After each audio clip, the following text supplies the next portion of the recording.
حضرت سیدنا انس رضی اللہ تعالی عنہ فرماتے ہیں، دو عالم کے مالک و مختار، مکی مدنی سرکار، محبوب پروردگار عز و جل و صلی اللہ تعالی علیہ وآلہ وسلم کی بارگاہ بے کس پناہ میں عرض کی گئی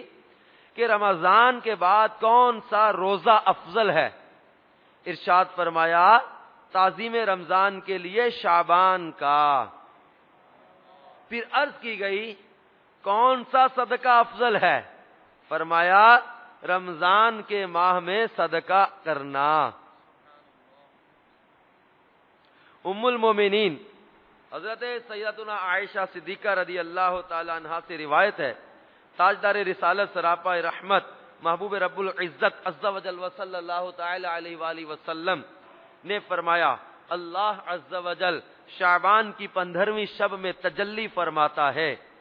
استغفار یعنی توبہ کرنے والوں کو بخش دیتا اور طالب رحمت پر رحم فرماتا اور عداوت والوں کو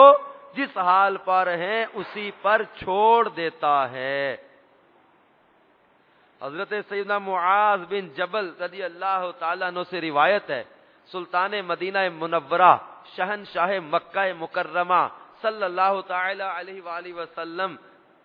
فرماتے ہیں شعبان کی 15ویں شب میں اللہ عز و جل تمام مخلوق کی طرف تجلی فرماتا ہے اور سب کو بخش دیتا ہے مگر کافر اور عداوت والے کو نہیں بخشتا۔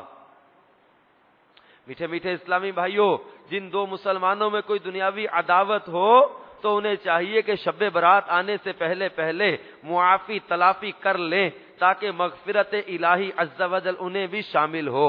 یعنی انہی احادیث مبارکہ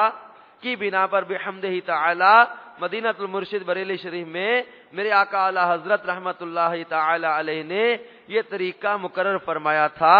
کہ 14 شعبان المعظم کو رات آنے سے پہلے مسلمان آپس میں ملتے اور ایک دوسرے سے قصور معاف کرواتے تھے۔ مدنی التجا ہے کہ ہر جگہ اسلامی بھائی بھی ایسا ہی کریں اور اسلامی بہنیں بھی فون وغیرہ کے ذریعے آپس میں معافی تلافی کر لیں۔